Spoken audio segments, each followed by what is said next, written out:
I have something a little bit different for you this week. I have been thinking a lot about the men in our world, and having two boys of my own, it is one of my passions to help influence a world where it's safe for men to have emotions, where it's safe for anyone actually to have and experience their emotions. And I feel so incredibly fortunate to be surrounded by some really incredible, brave, strong, loving men who have a slight different view on things. And this podcast is I dedicate it to working mums. But as a working mum, as a woman in this world, I think it can be incredibly insightful to have an understanding of life from a male perspective. So I'm going to be doing a series of interviews with some of the gorgeous men in my life. Um, and I'm going to be sharing with just drip feeding them throughout my podcast episodes. It's my intention for all of us to create a world where it is safe for any person, any human on our planet to have and experience their emotions. Because when we do that, we are so much stronger, so much more resilient than when we try and hide them away, avoid them, or or try not to feel them. So, with that in mind, here's one of the episodes. Welcome to this week's podcast. And like I said in the introduction, I am interviewing a number of significant men in my life. I feel fortunate to be surrounded by some incredible men. And I thought it was only right to have the first interviewee be my husband. So I would like to welcome Jonny Bevan. Drum roll. Don't even know if you can hear that. But yeah, thank you. Thank you very much. It's an honor to be on here. Thanks.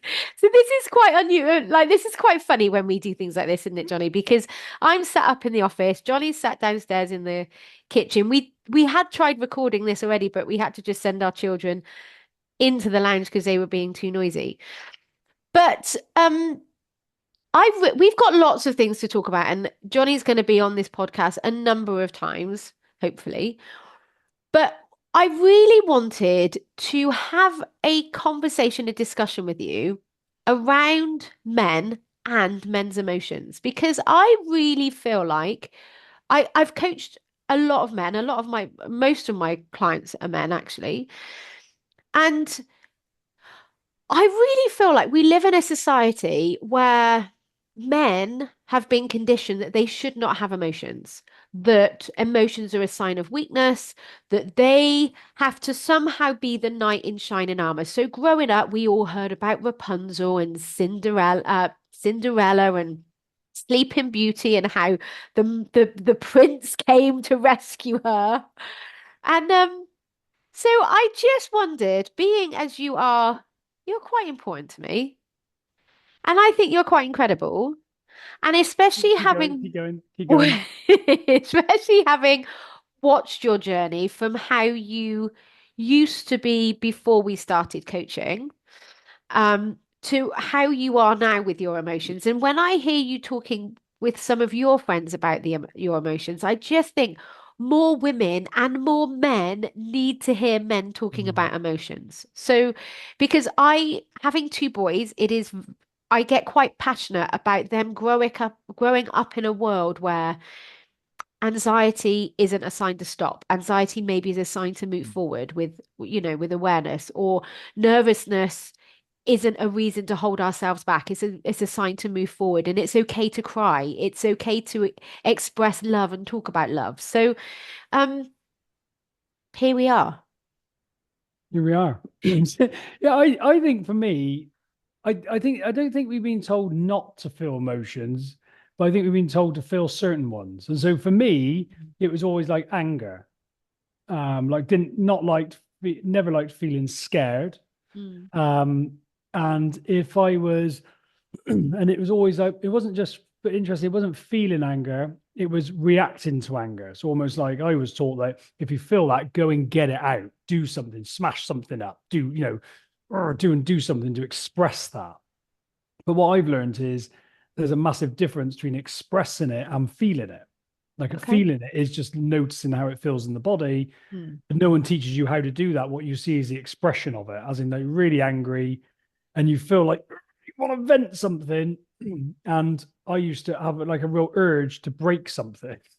And I've done it at work. Never noticed. I broke keyboards.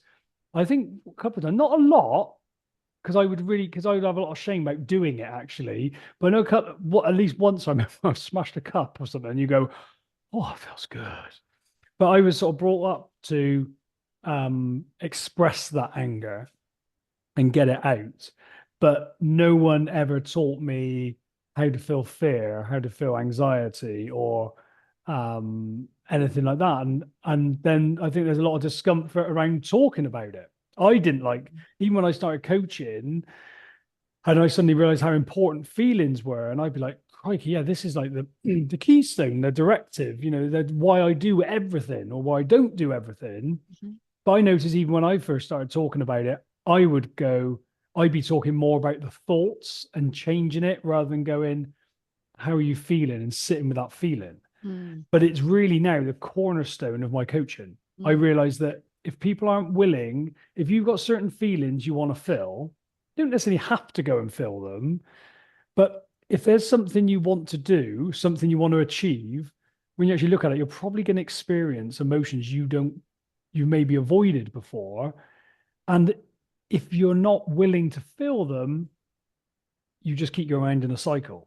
Mm. So I've actually gone, well, this is the best thing ever because I notice when I'm, feeling nervous, anxious, and I'll just say I feel scared. But Mm. it's still a challenge to say that to other people or like to have that vulnerability because I think as men you're seen as strong. And I grew up where I was probably softer in nature, but if you had a problem, if you were being bullied, you just go fight, punch him in the face, whatever. But that was never really in my nature. So it is interesting seeing the difference now. And even I notice it in the police. This is a bit of a sweeping statement, but things I've seen is as the bloke turning up, not all the time, because there's women that are very hands-on first in there. It's not a, sort of a sexist sweeping comment, but I've had it where you turn up and there's an expectation that you were the one going to step forward. And Mm. I remember going to a couple of jobs like with other girls, and they go, "Well, you don't care. You just get stuck in." And I've heard it where I've seen it where a guy, and he was a big old lump, and he was obviously scared, as a lot of blokes do. I think we compensate by get bigger because then we're not going to be threatened. And then, but he was taking a step back, and this girl was like, "Well, he should be dealing with it." Almost like, "You're big and strong. There's some confrontation. You should deal with it." And thinking like that, not that I think I'm particularly big, but if you are big, or like did a lot of judo, so I'm pretty capable, like in those situations. But it's almost then that well, you don't feel scared, Mm. and and having that pressure I think is okay when you're younger and a bit like not okay. I don't say young people should do that, but for me it was okay because you sort of rise to that occasion. But especially in my job in the police, as you get older, and you might be going, "Oh, I don't maybe feel so comfortable like going in and rolling around with this person." Mm. I think then you resist and you resent fear and emotions like that. Think is a weakness, and then it's toxic and it leads to burnout. And that happened to one of my close friends. He was big, burly, strong lad. Suddenly started fearing jobs he was going to because he had that fear, didn't know how to deal with it, and he got it just affected him. He burned completely out. Yeah. Yeah, so that's what I find with it. And talking about it is interesting actually, because you never really realize until you talk about it, but that it's the expectation, but interestingly, the expectation you hold of yourself Mm. and how you deal with it. So I used to deal with fear by running headlong into it. I'd make sure I was at the front of the thing because I wanted to be seen as someone that was at the front and going in. But when you have got to back away, there's always times in your life, especially this physical confrontation, the sensible thing is to maybe take a step back, then you'd feel the shame coming in. And Mm. and almost like it feels better to go headlong into that danger rather than experience the shame. So where does the shame come from? When you say I'd rather go headlong into that than I experience think the shame? it's that fear of what other people think and that you're not strong enough, Mm. and that you're weak. You're weak, especially if you're someone that's gone, actually, yeah, I take this stuff on, and you're not really addressing the fear. I felt fear all the time, but you wouldn't feel like it. But suddenly, when that fear gets stronger, maybe, and you take I remember. So, for example, I remember once we stop search someone, stop them, and I felt like they were going to kick off. And I remember putting my hands on him, and my leg was shaking, bouncing. Now I know now, I still have that. I still have the shake, and I realize I'm quite, as you all know, I'm quite I suppose energetic. I'm like I get quite focused and hyped. But Yeah. what I realize is often when I can't expel that, I have like loads of adrenaline hit in my body. Well, back then I remember my leg was shaking, and this guy went, "What's wrong with you? What's wrong with you?" He said, "You're shaking." And I was like, "Oh," and I couldn't stop it. I was trying to stop it, and it's like shaking more. And then the guy I was working with said, "Oh, don't worry." Almost like it was like an erectile dysfunction problem. Don't worry, it happens to everyone. Like, well, as if there was something. And I took that. I don't know if he meant that. He's probably just been really reassured, but I took that to mean there's something wrong with this. I shouldn't be feeling it. He's not shaking. And of course, and it's something that would really show in me. But whereas now, I find what has happened because I'm more open to my emotions, and I know I'm talking about more physical confrontations here, but we'll come on to day-to-day stuff. When I go there now, because I'm more open to the fear, and I go, "Oh, here we go," and I can feel the adrenaline, my hand starts shaking, my voice goes, because I've got a completely different relationship with it, and I go, "Yeah, I'm scared," and this is actually what's preparing me, because I know, because what I used to find is when it did all kick off, I was the first one in, and I would normally deal with it. So Mm. actually, what I realized is this fear is nothing to shame; it's very normal, and it helps me. It Yeah. really helps me. Yeah. Um, but I think we're not taught how to feel fear. We're taught how to be brave, and I think you're better to be courageous than brave. So brave being, I always think of brave as in you don't feel fear. Mm. You might go and do something. When you're brave, it's okay because I don't have to feel fear because I'm brave. Courage is when you go, "Ooh, I'm scared," and then do it. Yeah. And I think bravery, when we see someone on a pedestal, you go, "Well, that's out of reach for me because they're not, I feel fear." And this, you've got this thing that this person doesn't. But if you see someone that's courageous who's going, "I feel scared, but I'm doing it anyway," Yeah. or I'm actually backing away because this is maybe too much. It Mm. gives the other people permission to realize they're normal. And I Yeah. think that's the thing is so much. I see it on the other side, like the other side of the police, the people we deal with, so much rage and anger and so many vicious assaults are done based on fear because they can't manage their fear and they mask as anger. Mm. And and if you, I think if you've got fear based rage or anger, you feel like you're backed into a corner. That's not a good mix, really. Mm. Yeah.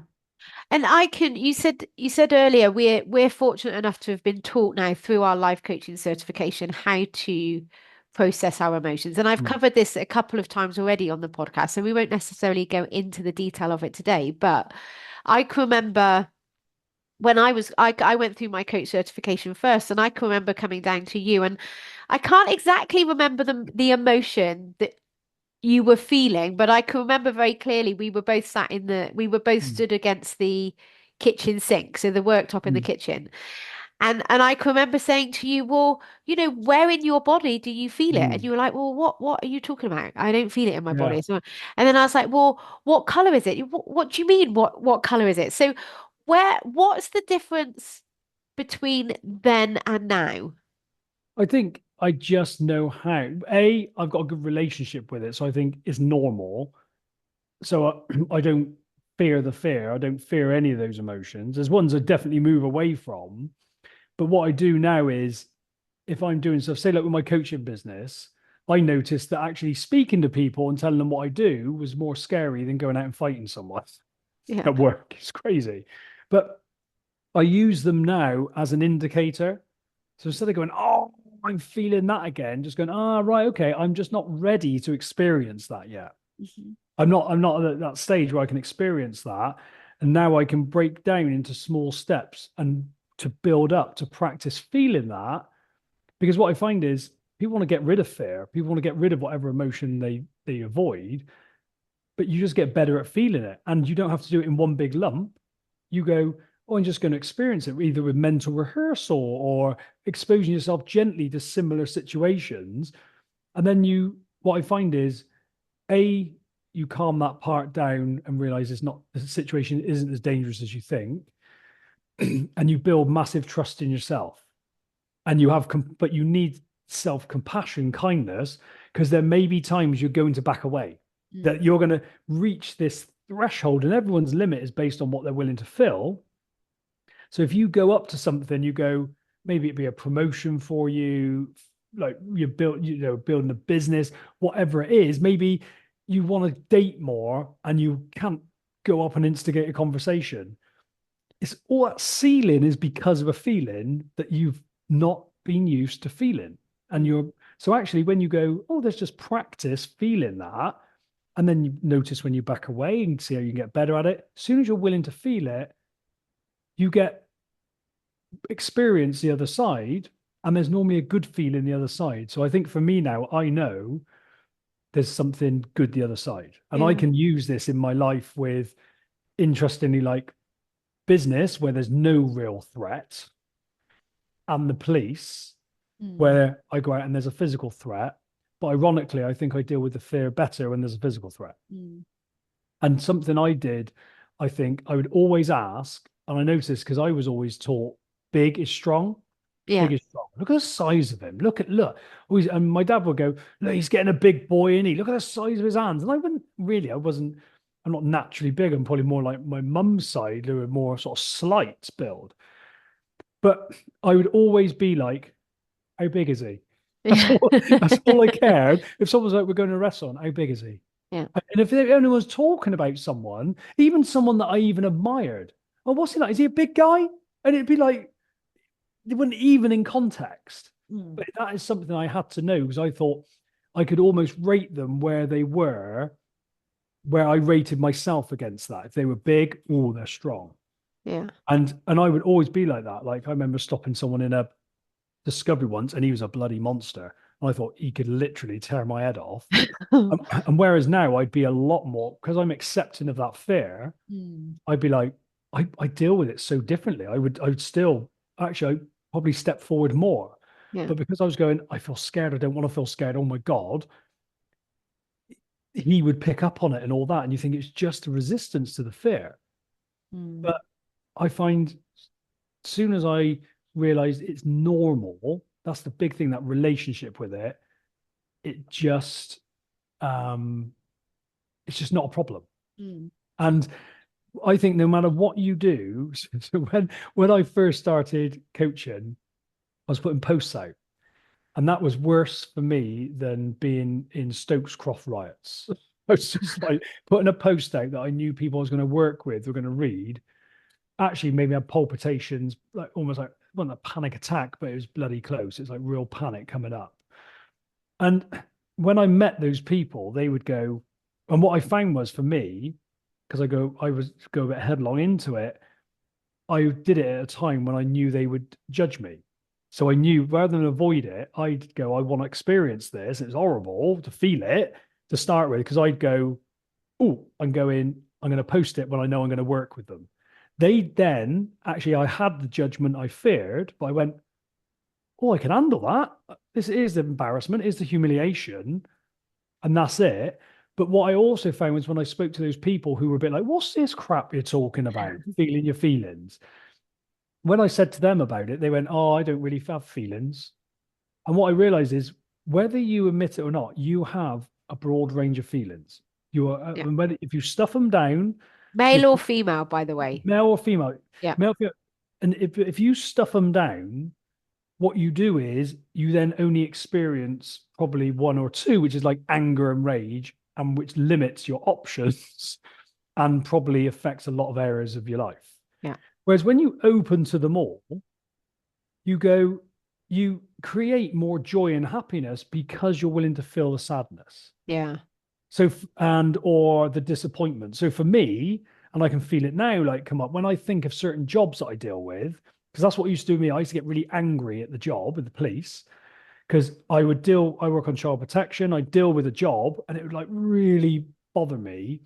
But what I do is grind and grind and go at it on the attack to to get this to get justice. But then when things are out of my control and I couldn't, or workloads come in and you couldn't give these people the service you wanted, what I was actually feeling, which I didn't realize, was sadness. Mm. But I would just be angry and I'd be like, "Fuck this job," and I go to blaming.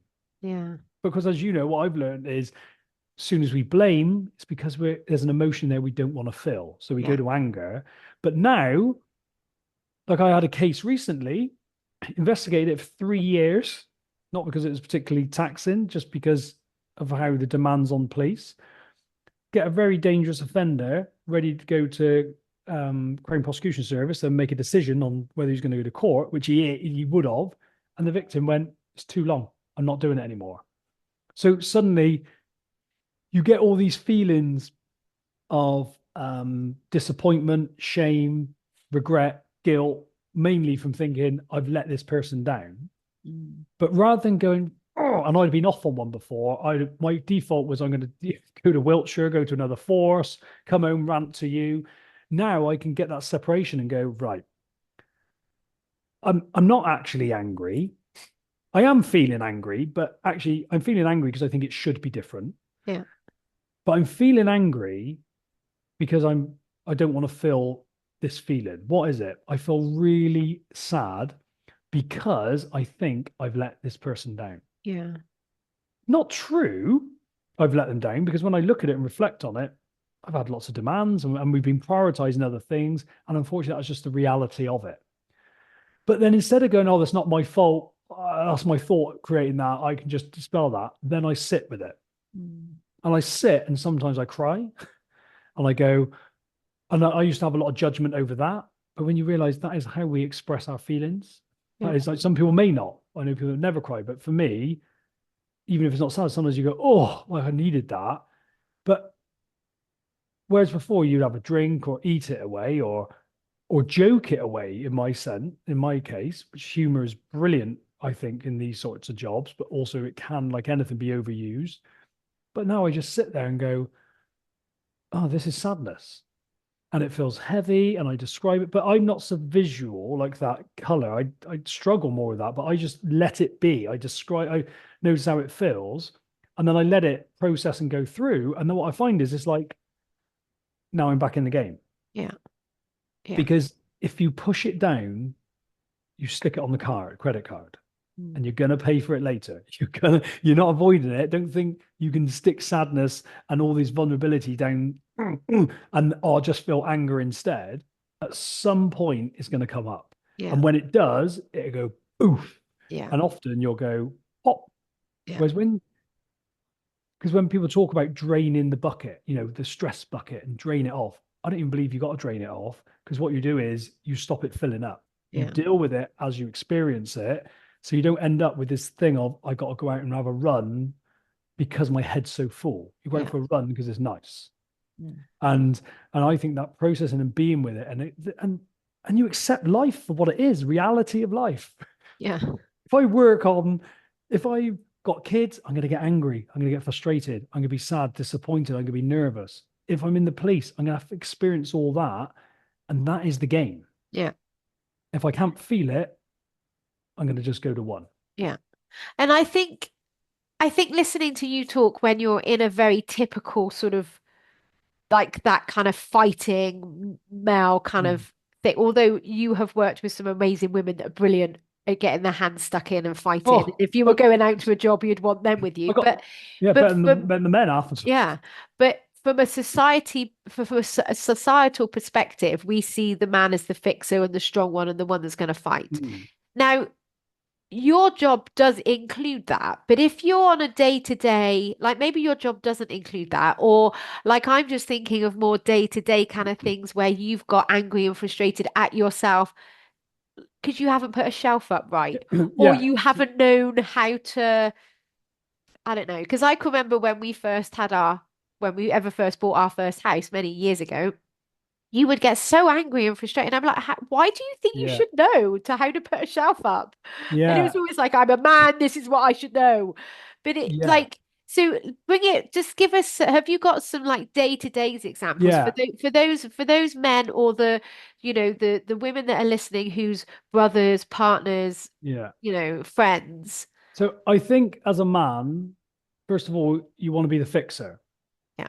So like day to day, just say your wife or partner comes home and they've got a problem, you want to solve that problem. Like as in like every problem needs solving, which often causes more problems. But I know for me, a simple one would have been like skirting. I'd never done skirting before. As it, so when you say skirting, you don't mean making Yeah, a skirt. not You mean the little I'm not skirting boards around the yeah, bottom bloody, of a I'm not talking wall. about upskirting. Christ. It's been weeks since I've done that. But, but it's I do something that I'd never done before, Yeah. which and I could never like now I look back and go, this is something a tradesman does and they're skilled at, or hanging a door. But if I take the skirt in, I would do it, and I would think I was a perfectionist because I thought I should be able to do this, not because I've been taught, because I'm a man. And Yeah. I'd look at other men and go, they can do it. I should be able to do it. So I got two good examples actually. Skirting's one, and as soon as it went wrong, I'd be like, fucking hell, and I beat myself up. And I go, you're stupid, you're useless was mine. I'm useless. I'm useless. I should be able to do this just because man equals that, which is absolute crazy. And It's then I wrong, wouldn't isn't it? want to call anyone to come and help. Yeah. And I remember when the boiler was losing pressure, and I think you even said right at the start, could it just be a leak on the radio? No, no, no. It's just I'll be able to sort this out. But what I never did was I never did anything about it because I feared getting it wrong because I should be able to sort this out, and if I don't sort it out, then I'm not really doing the job of a man. Mm. And I'd see my dad, who I thought was really good at DIY. Probably he was really good at some stuff, but he was always very angry when he was doing it. But when it came to the boiler, I remember you saying, "Oh, the carpet's wet," and I was like, "Oh," and I remember the shame of having to ring Rue, well, my mate, and go. I phoned the Mark, started. It's like a big thing of going, "Oh God, I got to phone him up and sort this problem out." And one of them, but obviously I was coaching then, so I was watching all this stuff. And then my mate said I couldn't go with the plumber. So I spoke to my mate and he went, "Have you tried just tightening it up with the spanner?" And I was like, oh yeah. And that was the 18 months that had been going on, if not longer. But I noticed straight away that I wanted to beat myself up because I should have known that. Yeah. And Yeah. it's that narrative that you got to address Yeah. and quieten Yeah. because you're not supposed to know it. And it's very much, I think generations may change this, but I was brought up like the man should be able to do that, should be able to lay up. Oh, the patio was the other one. Yeah. Laid a patio, laid it bloody three times. I kept laying it wrong, really, really good after. But I would like, I remember when I went down out and I found it hadn't stuck. I remember sitting there with a sledgehammer going, everything in me. And I remember seeing you and Sal inside. And I thought, try and not laugh. And I just wanted, all I wanted to do was smash it up. Mm. And I was like, but I would, and that's the thing, then I would do it. But instead of like getting someone in saying, can you come and help me show me how to lay a patio out? I would watch hours of YouTube and then I'd go out and have another go, which some people might say is commendable. But what I do now, if I'm doing something and I decide I do actually want to do it, I would phone someone up and go, "Can you tell me how to do that?" Yeah. Yeah. So you'd I, ask, so what I'm hearing actually is that willingness to ask for help. yes, Yeah. ask for help. And what I realize is you can't do it on your own. Yeah. You can't do it on your own. And actually, there's some things, knowing your unique abilities, your natural strengths, and putting your time into that. and not comparing, not even going, yeah, but they're good at carpentry. I'm good at, say, talking to people. Doesn't even need that. Yeah. It's just like, I just don't really want to do the carpentry and I'm not, and they're a lot better at it than me. I'll let them do it. Thank you very much. And Yeah. what I find is you then use people's abilities and I think you create a stronger community because I think, especially men, we're quite, in my experience, I would isolate myself because I Mm. wanted to be the one to sort it out. So Mm. it's so it would show up everywhere really. And like you say, really, when you look at it in ridiculous things. If expect to be able to build stuff, and I've never built Yeah. anything. Yeah. Whatever I did, I expected to know how to do it and do it right first time. Yeah. So if someone's listening to this and maybe their partner or their brother or some like we all, even if you're not married, you will have men in your life. If that, what would you want women to know about men's emotions on how to deal with it? Like, Yeah, yeah. I think if someone goes to anger, they're probably actually feeling really scared, Mm. is the first thing. And it's not that you condone any behavior, but just knowing that actually what they are is they're probably in a very scared state and they're just masking with anger. Maybe don't point that out because they probably won't want to hear it. Um, and yeah, I mean, I think that I was going to say about getting them help, but unless the person wants to get help, it's an interesting question. What to do? How do you live with someone who is, say, displaying those things? So No, no, maybe if I because what I want to point out is like, even when you were telling me, why would you expect to know that? I would not listen to it. yeah, yeah. I know what I'd say is, I think what I'd say to anyone is that they're not going to change until they decide to change. Mm. Because you can tell them you're great, we love you as you are. That's all lovely things to say. But if that internal dialogue for that person is, I should be able to do this and I'm weak and da da da, Mm. they have to work on changing that, Yeah. really. And what I was kind of thinking more so around was like, I suppose because of the skills that we now have as a coach and as coaches, and how we actually use that in our day to day with our communication with each Yeah. other, is that which we've had a number of times recently, because building a business is quite an Mm, emotive topic. It is hard, especially if money challenges are involved. mm, And there have been times when I've just stood there and listened to you mm. ranting about feeling Yeah. scared and nervous and frightened. And in my head, I've been able to go, and that's not a problem. So I'm able to give you Mm. the space in Yeah. order for you to feel that emotion without thinking you should be different. Because I think the only thing what I think a lot of us do, regardless of gender, right, is we're like, oh, you're feeling sad. Oh, let me help you change it. Yeah. But we don't want to be condescending, but equally, we are like, whether you're dealing with a man or a woman, they have emotions, and emotions don't have to be a problem. So when you're in a situation where you can listen to that person and hear their fears or just get curious, like, so if like you were saying about someone getting angry, that might not be the time to go, oh, well, you're probably feeling vulnerable. That, Yeah. but you could go, is everything all right? Yeah, and I think as well, what I'd say to someone is just say like you've got a partner, like a husband or boyfriend, and they're responding that way, and they're not receptive to go like you could suggest these things, like maybe you're going to speak to a coach or something like that. But if they're not receptive, you go and get it. Yes, yes, yeah, Now, I think you've got to be aware that something could happen there, that if you fundamentally change and this person doesn't, there could be a gap. But also, when you understand and you don't need that person to change for you to feel better, and yes, what you can do is you will understand it more and you don't have to try and change it. You can just give them the space. yeah, But also what I'd say, then I can't say this for all men, but what I used to look for is a reaction.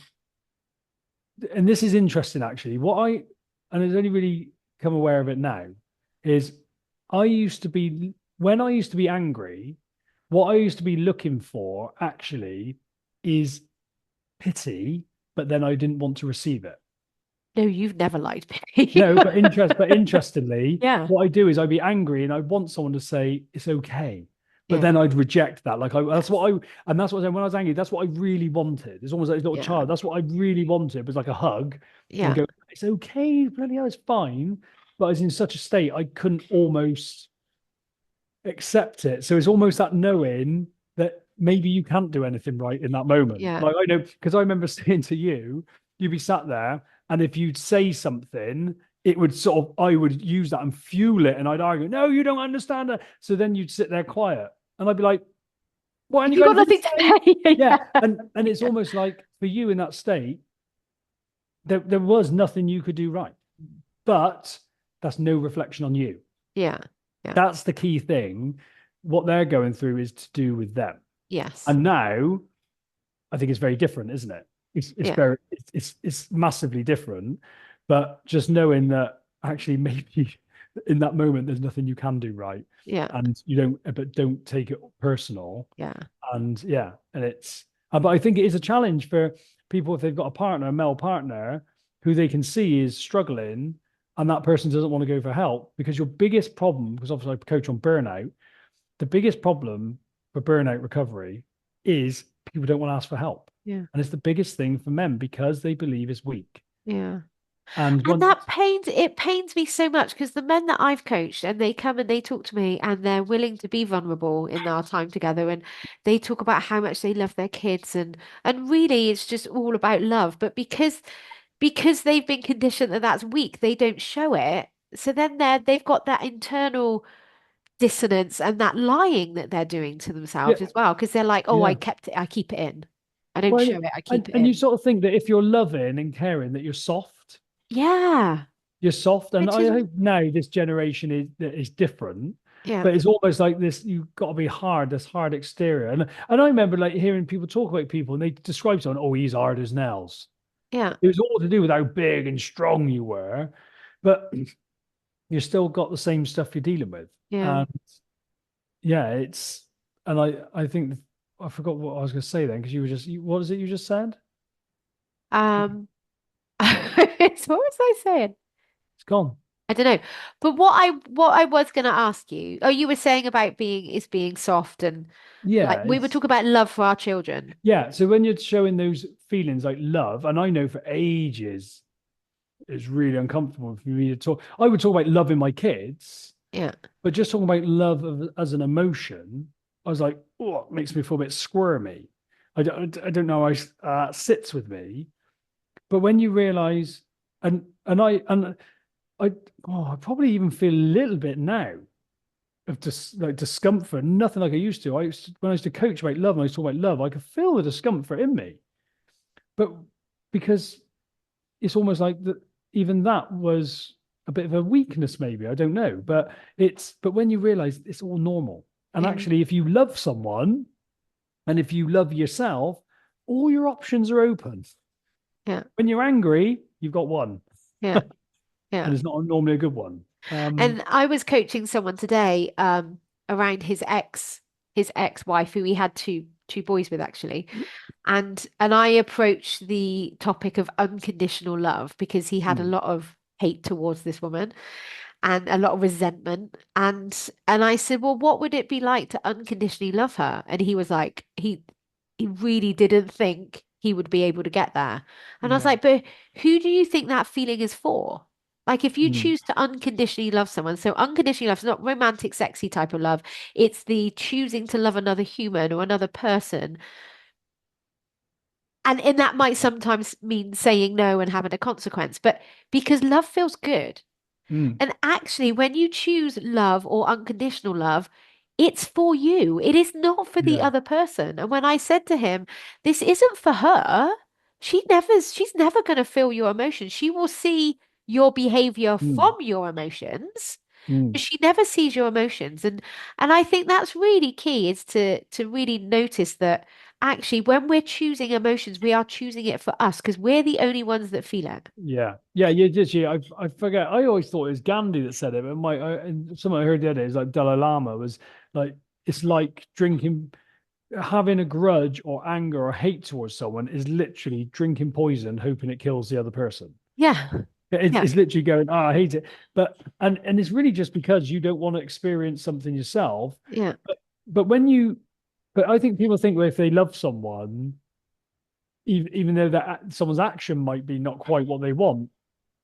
Well, I think the thing is, if you can love the person but still not like what they do. Yes. Yeah.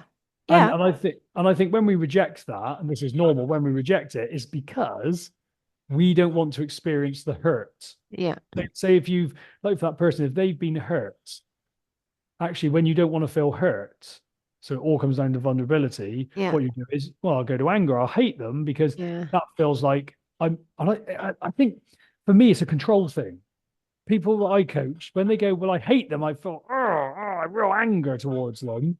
And it's like they feel like they're in control, which they're not because they're giving the other person the control. Yeah. But almost like if you were vulnerable and going, actually, I feel really sad that this person's left me and taken my kids away and I can't see them all the time and I feel this way, then all options are open to you and you feel vulnerable and you feel Yeah. sad. But it's the rejection of those feelings that create the anger, which create the hatred, which just and it is a challenge sometimes, especially when Yeah. it's people Yeah. close to you. Yeah. But what I'd say is I'm not saying reject anger and you shouldn't be feeling it, but you've got to feel the anger. The Yeah. key is for me, and we had it recently, didn't we? When we've had mortgage coming up, and suddenly we were talking about the money that we owed and Yeah. And debts, credit cards and all credit that. cards, and I was like, from some of the money that's put on there, I could feel this anger.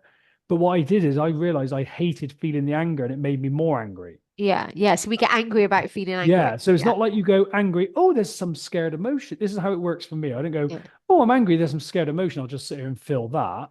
I had to sit with that anger, Yeah. notice it with fascination. Yeah. How even, and because this is all unconscious stuff, that's the thing, and note it and just watch yourself. Because what used to happen is if you came in, I'd feel the anger. And I think that, and I don't think you even would have realized this, but as soon as I dropped the judgment of the anger, I could let it process through. Mm. Sometimes it's a minute, sometimes it's not constantly there, but sometimes it's a few days, sometimes it might be weeks. If you separated with someone, it might be months. Yeah. But noticing when you hear their voice, when you do that, don't go, oh yeah, I'm just going to feel the sadness instead. Let the anger be there. Yeah. Notice, but it's don't respond to it. Yeah. That's the key. It's the response that feeds it. It's like Yeah. feeding the Yeah. bloody It's like a monster. vicious cycle. Whereas, and I noticed that, and I had no judgment over it. I was just like, this is my nervous system. This is how I viewed it. Anger. My nervous system seeing you as a threat. Mm. I had no control over that. It's like Yeah. being out with a mate who's a bit feisty and he's going, he's having a go at me, he's having a go at me, and they're not. And you're like, you can't stop the mate doing that. But what you can do is go, it's okay. It's Yeah. okay. You don't have to respond. And that's what's going on. But we respond to that and we judge it because a lot of the time we don't want to feel angry, especially towards the people we love. Yeah. But when you just go, yeah, I'm experiencing anger, and my automatic system, my nervous system, is just getting me ready. But then going, but we don't need to be ready. Yeah. And ironically, within a day or two, that had all gone and we dealt with it very well, didn't we? Mm. Yeah. And actually, I was able then to be what I really wanted to be, was supportive for you. Whereas I know when I'm in anger, You're I supporting no one. or I say the supportive words, but in this tone. I wonder why it doesn't land. I'm saying all the right words, but it sounds a bit loud and noisy. But so that's what I'd say is, and that's a lot for me to sort of say on it because obviously that's very personal to us. But knowing that and I think that was the biggest thing for me, sitting there and noticing myself tensing up. But of course, it's that causes a divide. If you're not onto that, if you're not aware of that, and I actually think that is you creating this response, Yeah. then suddenly I need you to change. Yeah. When I go, no, this is just my body's automatic response because it's sensing a threat. That's how I keep it as simple as that. And it's going, here we go, we're ready. And then I go, feel it, allow it, notice it, relax everything, process it through. And then what I did was I then, after I did that, then the fearful stuff come up and Yeah. realize it's nothing to do with you.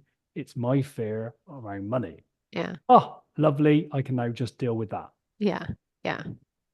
So we spoke a little bit earlier about sort of love for our children that I think we most of us innately have. And I just want to end up by just end our conversation today, just talking a little bit around because a lot of people say to their boys, don't they? Oh, man up. Don't Mm. be such a baby. Come on, man up. And what's your view of that? And what would you really want your boys to know Well, when they become adults? I think often it's a dad's first thing because I know dads that maybe don't spend time with their boys so much and they think their boy's a bit soft. I heard this the other day and someone goes, they just need toughening up. And I think it's a bit of an excuse for just not spending time with them. If they were tougher, it'd be all right. But I think they haven't got to be that way. Like as you know, like well, obviously because he's yours as well. Our eldest isn't an aggressive, hands-on. Neither of them are, but to force them to like. So, for instance, I was told like if I had a problem at school, smack him in the mouth, and it wasn't in my nature. So now you're like, I don't want to do that, but. And I just say, just let them be who they are and let them express their emotions. Mm. No, let them struggle. That it's almost like if you want to read a great book, read Pursuit of Perfection, because they're just addressing it now in the book I'm reading. And it's saying like if you do too much for them and you don't want them to feel these emotions, if you go, I don't want because if you don't want to feel it, you're not going to want your kids to feel it. If you don't want them to experience failure, embarrassment, and that, you're going to keep jumping in and solving problems for them. Yeah. They're not going to be capable. So it's about helping them to learn to feel their emotions and realizing that whatever they feel doesn't mean they're weak. It actually is going to be their greatest strength. Mm. And that's what I would teach them, and actually teach them not to not be angry, because I think if we tell people don't be angry and they're going, oh Yeah, shit, it's a what's wrong with me? perfectly Like, normal human like, emotion. Yeah, yeah, all of them are. yeah, and Yeah. you're going to experience it. Let's just allow that and talk to them about the fears. And I think if you do your work as a dad, for me, regardless of all the business building, that my biggest thing is, what always keeps me going with this work is the example I am to my boys. Yeah.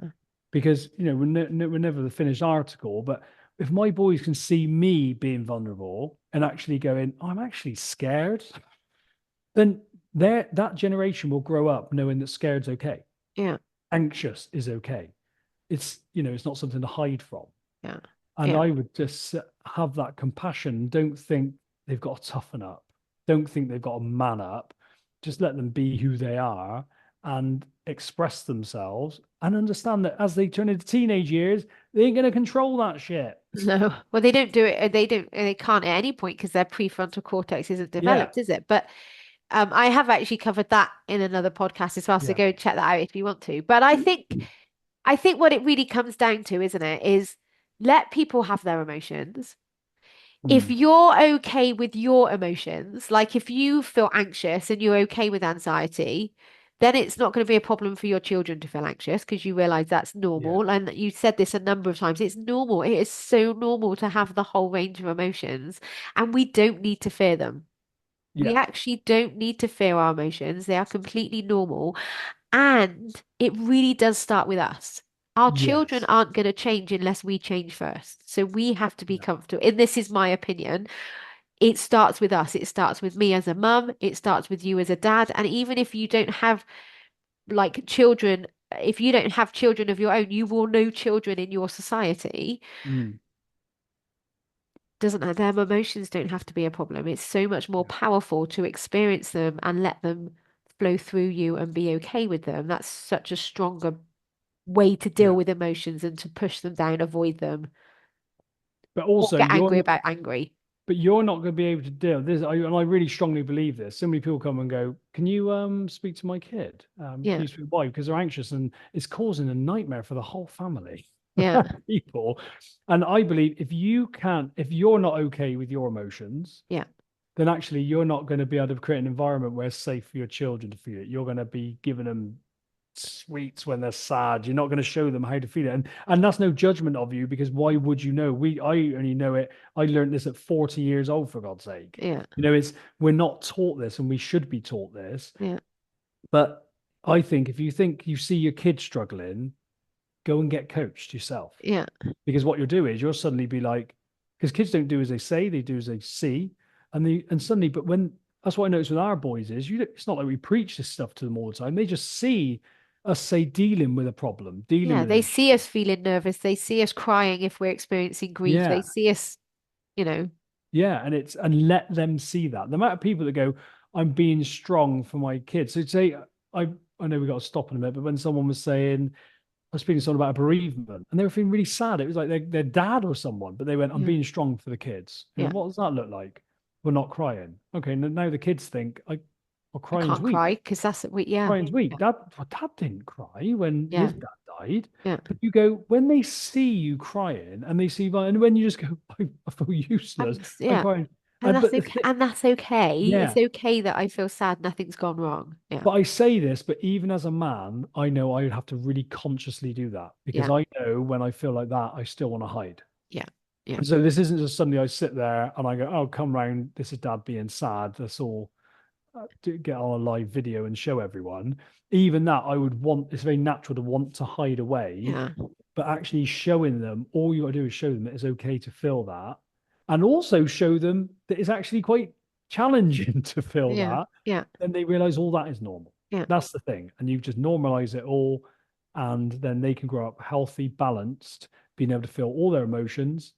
And then they know that when they want to go for a promotion, oh, I'm feeling imposter syndrome. Yeah. That's not an issue. Yeah. It's just self-doubt. That's Yeah. lovely. Or when they're about to go and get the washing up job and they're feeling nervous or they want to go, Yeah. nervousness is they are our children are going to do things for the first time and our brain doesn't like that. It's so and that is all normal. Yeah. But if they know that that's normal, then they don't need to, it doesn't need to hold them back. Bit like Blue when he's doing emptying the dishwasher earlier and he goes, I'm really bored. Before I'd have gone, I've got to make this fun. Or you show him that boredom's okay Yeah. and he can do it bored. Like Yeah. for me, where I've gone is I would have gone before, I need to fix that. Yeah. But now I go, there's literally nothing to fix. Yeah. Yeah. Is that I can just go, yeah, you do feel bored. And, Yeah. congratulations. It's Yeah. good. It's good Yeah. to feel that. Welcome to the human I world. don't think he wants to hear that. But because you're showing them, there's nothing wrong with that. Yeah. I used to be a bit like, well, I still get those sometimes now. Like, well, there's kids out there that let's go and call the kids in Africa and have a collection for you. But you realize that's not very helpful. No. But you just realize, just normalize it and have no judgment of it is the key, Yeah. I Yeah. think. Yeah. And so if you've listened to this, hopefully it's really helped you. But if you have listened to this and thought, oh, okay, I'm actually not dealing with my emotions as effectively as I could be, then come and talk to either one of us. I'll put Jonny's details in the show notes. I mean, how is the best way for people to get in touch with you if they need to? Well, I'm on LinkedIn, but really it's I'm on Instagram. I'll put it all in the thing, at Jonny Bevan, and I'm on Facebook at Jonny Bevan Coaching, and LinkedIn is just Jonny Bevan. Yeah, but any of those ways really. And if you're not on social media and you want to email, it's just Jonny Bevan, JONNYBEVAN at outlook.com. Yeah. Yeah. And the easiest thing to do is, I think, is if you think like because you won't know whether you want coaching or whatever, just have a conversation. Yeah. Just have a conversation and see where that leads. That's what I'd say. And because and Jonny, you will be back on the podcast because we've got loads of things to talk about, haven't we? But we are both trained in exactly the same coaching method, but we have naturally very different energy and ways about it. So neither of us are right or wrong, but you will resonate with one of us. And even if you don't resonate with us, don't discount coaching. It might be that you need, to find another coach. It might be that you need solution focused hypnotherapy. It might be that you even need counseling to begin with. But take that step forward to helping yourself. I think just try something, because normally all these things are free to start with. Like, you go and try because you'll know which one you need. Like, I spoke to someone the other day and he wasn't considering coaching with anyone because he'd had counselling. You're like, So different. it's Yeah. worlds apart, Yeah. and that it's not a replacement for it. Not one is better than the other. Counselling and therapy got its place, Yeah. but actually, if you're dealing with these day-to-day issues, overwhelm and all this sort of stuff and perfectionism, that's where coaching helps. Yeah.